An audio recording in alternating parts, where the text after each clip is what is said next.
Tadi saya menyampaikan satu hadis tentang ketika Nabi SAW bertanya kepada para sahabat tentang bertanya dalam makna menawarkan kepada para sahabat,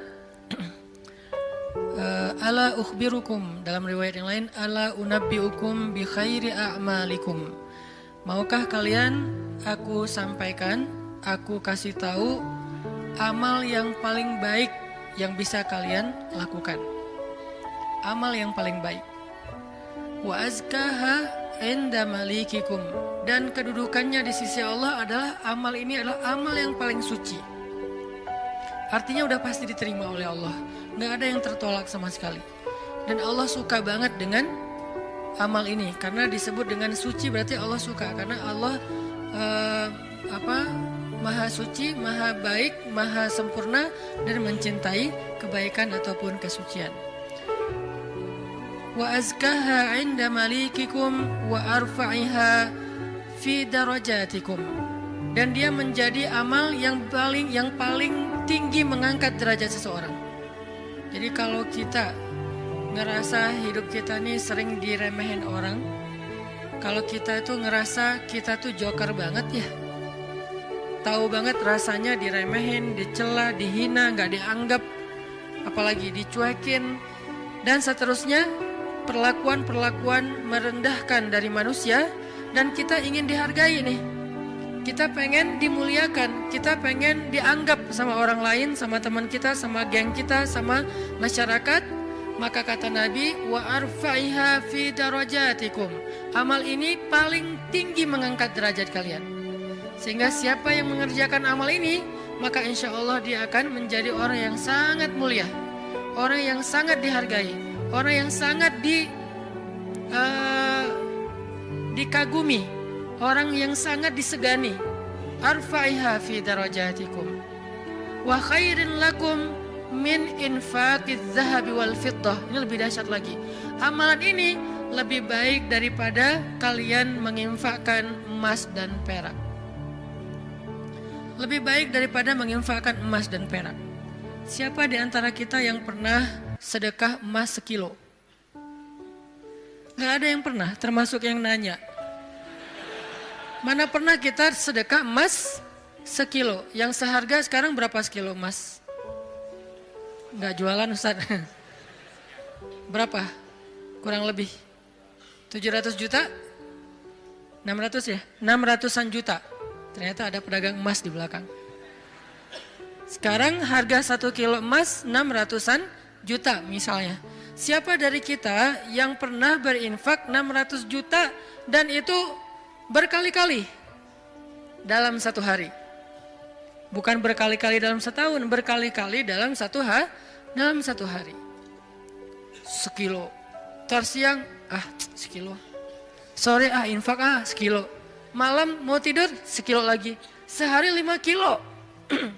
Dan bahkan bisa puluhan kilo, ratusan kilo. Sehingga Nabi mengatakan, wa khairil lakum min infaqiz zahabi wal fiddah. Lebih baik bagi kalian, bukan sama, lebih baik daripada berinfak dengan emas dan perak. Makanya Nabi mengatakan, khairi a'malikum, sebaik-baik amal, sebaik-baik perbuatan. Wa khairil lakum, ini ada yang lebih dahsyat lagi. Wa khairil lakum min antalqau aduwakum fatadribu a'naqahum wa yadribu a'naqakum. Lebih baik bagi kalian daripada kalian pergi berperang untuk menghadapi musuh-musuh kalian, menghadapi musuh-musuh Allah, menghadapi orang-orang yang kufar. Lebih baik daripada kalian berjihad, lalu kalian bertemu dengan musuh kalian, fatadribu a'naqahum, sehingga kalian menebas batang leher mereka, au yadribu a'naqahum, atau mereka yang akan menebas batang leher kalian. Apa maksudnya? Lebih baik daripada jihad dengan dua kemungkinan. Satu, menang dalam peperangan. Dua, syahid dalam peperangan. Ternyata lebih baik daripada syahid. Coba. Fatadribu a'naqahum wa yadribu a'naqakum. Kalian membunuh mereka atau mereka akan membunuh kalian. Ada dua kemungkinan dalam peperangan kan. Kalau nggak menang seperti perang Badar, perang Ahzab, dan yang lain-lainnya. Atau kalian akan terbunuh dalam peperangan itu sebagai syuhada. Dan ini khairun, lebih baik daripada itu semua. Lebih baik daripada menang dalam peperangan jihad. Atau lebih baik daripada syahid dalam peperangan jihad. Lalu para sahabat langsung menjawab dengan serentak, "Bala ya Rasulullah, tentu ya Rasulullah, amal apa ini? Kok dia bisa lebih baik dari semua perbuatan kami? Dia lebih disukai oleh Allah, dia lebih tinggi derajat bagi yang melakukannya, dia lebih berharga daripada emas dan perak, dia lebih berharga, lebih mulia daripada menang dalam medan jihad, bahkan dia lebih istimewa daripada syahid dalam peperangan membela agama Allah." "Bala ya Rasul, tentu ya Rasul, apa amalan yang istimewa ini?" Nabi mengatakan, "Dzikrullahi ta'ala." Zikir kepada Allah Subhanahu wa taala. Ternyata sebegitu gampangnya. Sehingga Allah Subhanahu wa taala berkali-kali nanya kepada kita di surat Ar-Rahman, "Fabi ayyi ala'i rabbikuma tukadziban?" Nikmat Tuhanmu yang mana yang kamu dustakan? Allah udah memudahkan kalian dengan segala macam kebaikan untuk mendapatkan pahala, mendapatkan ridha Allah, mendapatkan ampunan Allah, yang puncaknya mendapatkan surga Allah Subhanahu wa taala. Udah banyak dan Allah mudahkan. Pengen masuk surga? Mudah.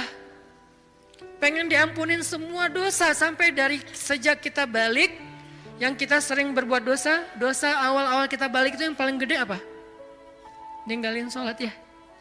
Karena kita baru sadar-sadar sholat kan akhir-akhir ini. Padahal kewajiban kita sholat itu udah di usia 10 tahun. Yang kata Nabi kalau nggak sholat disuruh pukul anak usia 10 tahun. Artinya ada ketegasan dalam pelaksanaan sholat di usia 10 tahun. Usia 11 tahun, 12 tahun kita masih kelas 5, kelas 6 SD, kita sering banget ninggalin sholat. Gimana caranya sholat yang begitu besar pahala atau begitu besar dosanya kalau ditinggalkan bisa dihapuskan oleh Allah? Apakah kita harus jungkir balik sholat yang sebanyak-banyaknya? Nggak mudah bagi Allah. Ternyata semua kebaikan di sisi Allah itu Allah beri dengan cara mudah. Bahasanya Ar-Rahman, pemurah, dimurahin sama Allah. Allah murahin, mau surga murah. Padahal surga itu mahal. Kata Nabi, "Ala sil'atallahi hiyal ghaliyah, ala sil'atallahi hiyal jannah." Bukankah harta Allah itu mahal dan harta Allah itu adalah surga? Surga itu aslinya mahal, tetapi Allah mudahkan dan Allah murahkan bagi kita orang yang beriman. Ampunan Allah itu berharga, tapi Allah murahkan. Ridho Allah itu sesuatu yang sangat istimewa, langka, tetapi Allah murahkan. Jadi termasuk dengan ibadah ini, zikir yang begitu mudah, zikir yang begitu ringan, zikir yang begitu yang santai, gak perlu modal untuk berzikir. Kamu udah zikir belum? Kenapa? Gak cukup modal. Gak ada orang yang gak berzikir gara-gara kurang modal. Kalau kurang modal untuk kayak bisnis, wajar. Justru mencari dunia itu mahal dan susah. Modalnya gede, hasilnya belum tentu. Itu juga pengorbanannya berdarah-darah. Belum lagi nanti dizolimin, dikerjain, ditipu orang. Setelah sekian lama baru dapat, udah tua. Itulah dunia. Susah banget ngedapetinnya. Ngerasain gak susah banget ngedapetin dunia? Ngedapetin dia susah kan? Susah banget. Perjuangannya ya Allah luar biasa. Kok Ustaz bisa menjiwai sekali kalimat itu? Mengalami. Itulah dunia. Sedangkan apa yang Allah tawarkan di akhirat itu ringan. Tetapi kita mungkin itulah kelemahan saya dan kita semua. Bahwa memang kita lebih memilih yang susah. Udah gitu berkeluh kesah. Meninggalkan yang mudah dan mendustakan nikmat Allah. Kita pilih yang susah. Pas udah capek berkeluh kesah. Ya Allah, kita nuduh Allah macam-macam. Padahal Allah udah ngasih yang paling mudah, tapi kita abaikan dan kita kufur kepada nikmat Allah.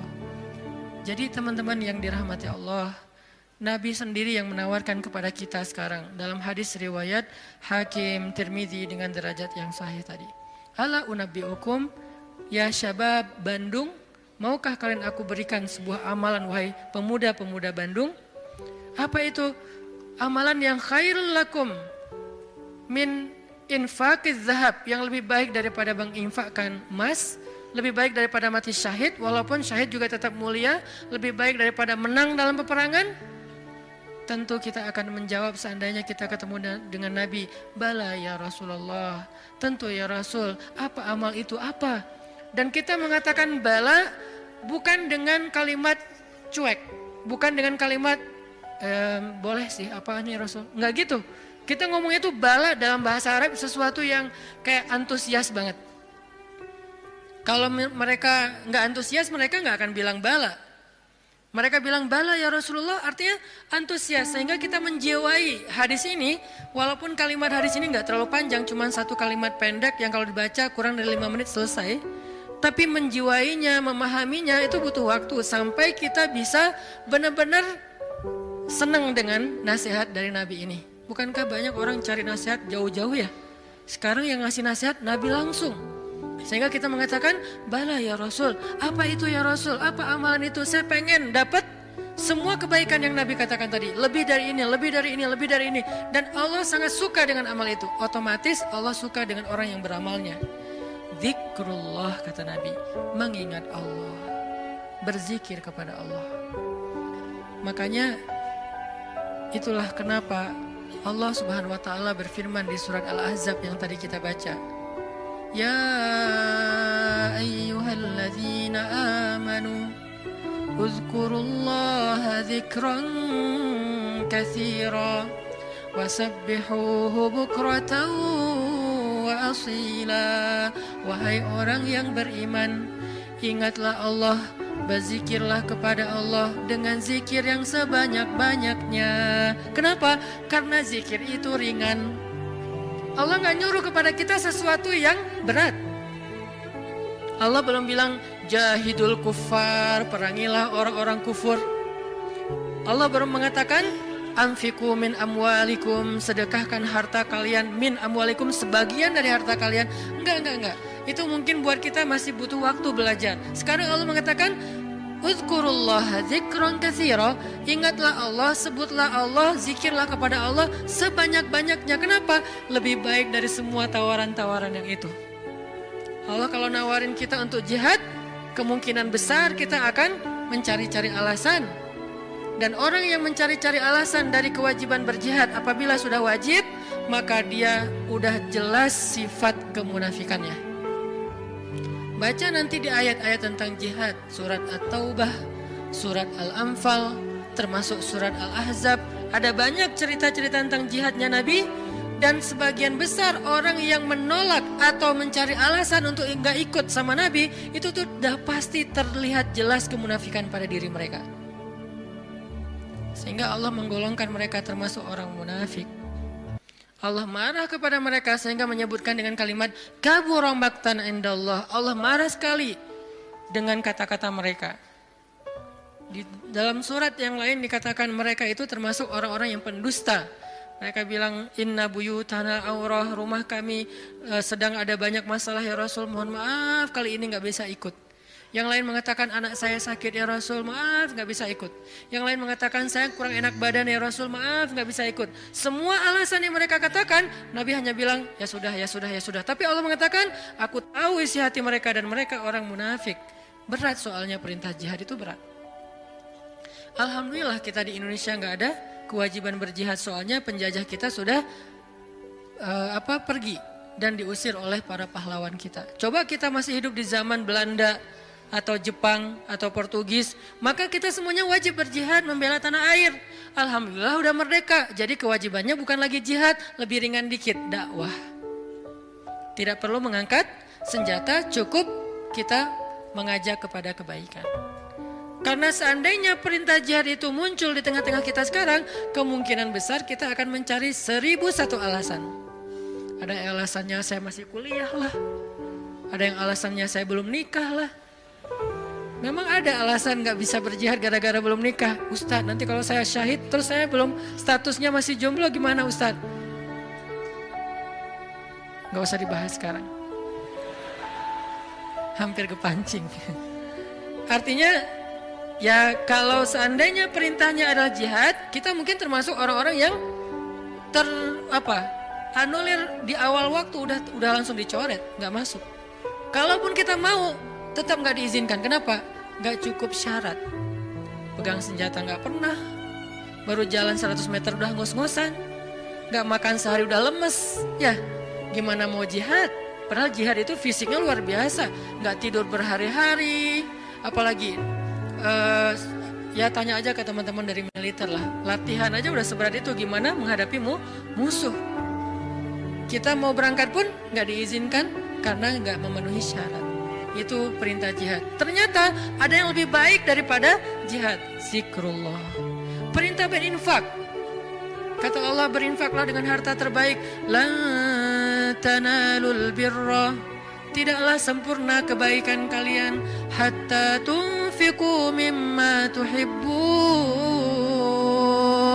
Sampai kalian berinfak dengan harta yang paling kalian cintai. Langsung kita ingat, harta yang paling saya cintai. Udah belum kita berinfak dengan harta yang paling kita cintai? Ada yang baru beli mobil sebulan yang lalu. Ini yang paling saya cintai. Anak masuk ke mobil, awas sendal, sepatu. Gak boleh kotor mobilnya. Cewek baru beli apa misalnya kosmetik, infak kosmetik. Atau baru beli rumah dikasih sama suaminya, rumah baru banget, baru naik ke sofa, jangan-jangan ini kotor, sofanya dijaga nggak boleh kotor. Apalagi kita baru beli sesuatu yang paling berharga buat kita, harta yang sifatnya materi. Maka kata Allah, tidak sempurna infak kita sampai kita pernah, walaupun nggak apa-apa, nggak usah sering-sering, pernah menginfakkan harta yang paling kita cintai. Berat pasti. Karena infak kita itu baru harta yang sisa. Kelebihan harta, bahasa lembutnya. Kalau bahasa vulgarnya sisa. Infak makanan sisa. Infak pakaian sisa, giveaway. Apalagi infak uang sisa, receh. Jadi infak kita tuh masih infak sisa. Baik Ustadz, baik, tetapi belum sempurna. Karena ada derajat, ada tingkatan-tingkatan. Ada yang menginfakkan harta yang lebih, oke, sisa. Ada yang menginfakkan setengah hartanya. Ada yang menginfakkan yang paling dia cintai. Ada yang menginfakkan seluruh hartanya, yaitu Abu Bakar As-Siddiq. Kita level yang paling dicintai aja belum sanggup. Lalu Nabi mengatakan, mau nggak kalian aku tawarkan yang lebih baik daripada infak harta yang paling kalian cintai?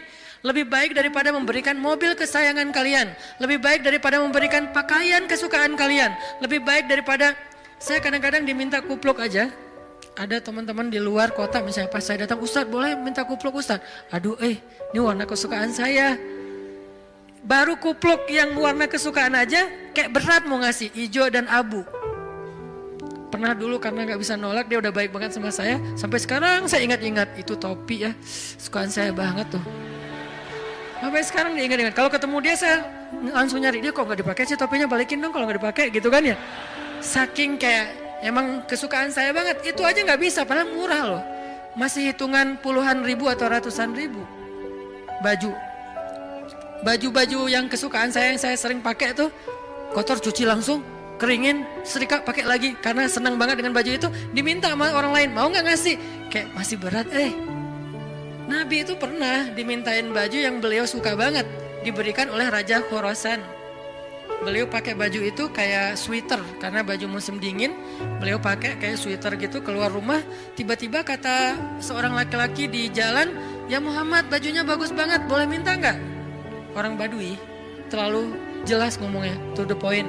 Muhammad tuh bajunya bagus banget, boleh minta nggak? Nabi langsung senyum, kamu suka? Ya, langsung dibuka sama Nabi, dikasih. Nabi pulang dalam keadaan gak pakai baju. Coba, dingin-dingin. Gak ada alasan, aduh saya lagi gak pakai daleman, dingin nih. Gimana ya? Gak pakai alasan, langsung ngasih. Nabi emang udah paling sempurna lah, udah gak usah dibandingkan. Jadi kalau bicara infak yang paling disukai, Nabi itu udah lewat lah. Kita baru baju aja, kupluk, topi, mikir. Ada papan skate. Walaupun gak jago main, tapi ada papan skate yang kayak buat saya tuh kayak ini kayak bersejarah. Saya paling sering jatuh karena papan ini gitu. Terus kalau ada yang Ustadz mau gak giveaway papan skate untuk donasi atau apa, itu masih mikir lama. Ya udah deh, yang ini aja deh. Ada 3 misalnya, ngasih yang jarang dipakai. Masih gitu coba.